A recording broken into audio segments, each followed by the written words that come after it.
What are some of Let me the see. things that we can look forward to reading this book? Like, tell us about one of your stories that's in this book that was, I don't want to say more important because they're all important, but tell us about one of the stories that really sticks with you. Yeah. Well, like you said, there are so many in the book, uh, but one was about domestic violence.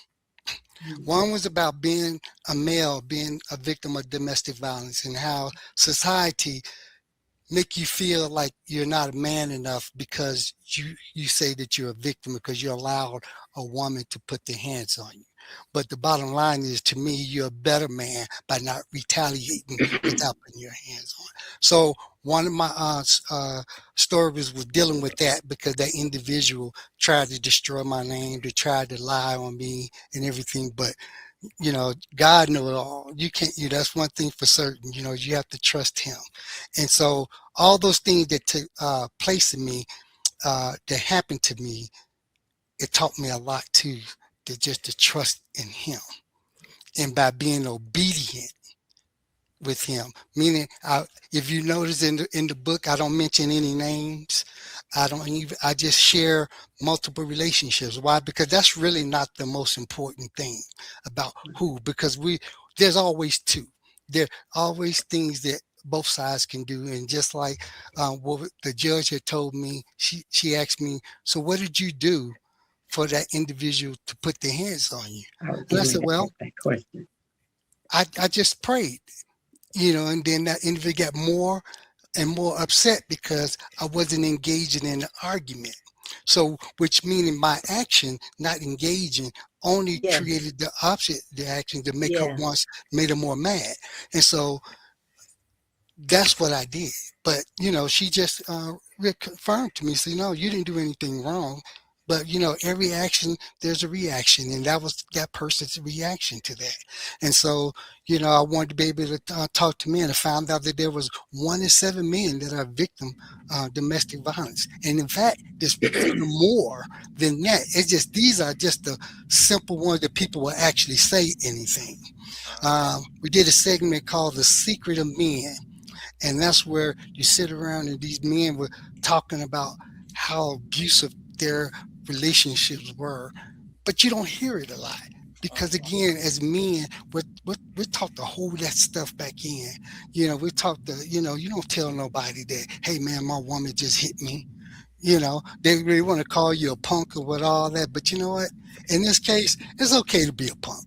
If that's what they want to call you, it's okay because to me, there's no greater man than a man can just turn around and walk away from something when they know they That's can do right. it.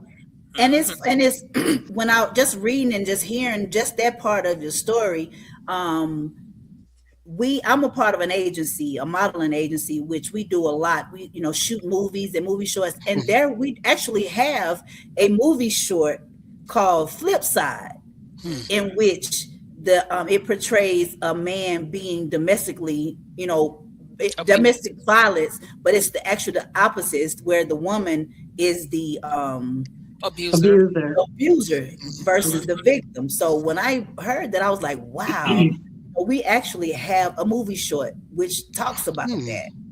Uh-huh. And that's good to hear because you don't see that a lot. So I'm glad to hear that something's like that is happening because I do think the word needs to get out more.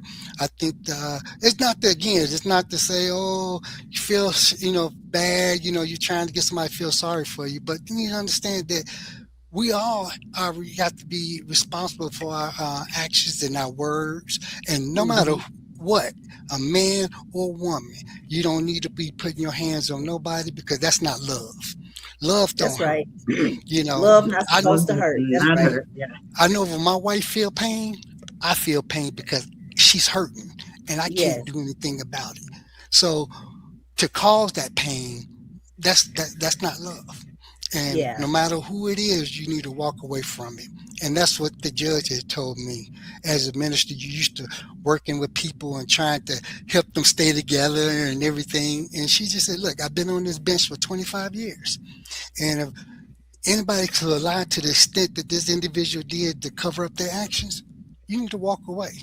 And that was probably one of the toughest things that I had to make a deal with, was to say, okay, I'm gonna walk away.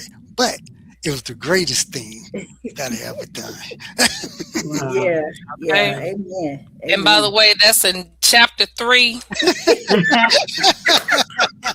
Chapter 3. Y'all see my Yes, tabs. Oh, she yes, did. I Y'all see ordered my mine. I tabs. didn't get it yet. I didn't get it yet, but I am Baby, going to read it. got my highlighter Oh, she and my did. Mm-hmm. tab. What? Oh, I love it. I love it. Yes, I love sir. listen, yes. Um, That's amazing. That is definitely amazing. How did you cope mentally and emotionally with the challenges you faced in combat? Oh, it's always ongoing. Okay. Uh, I had to get help, of course. I had to get a therapist. I dealing with severe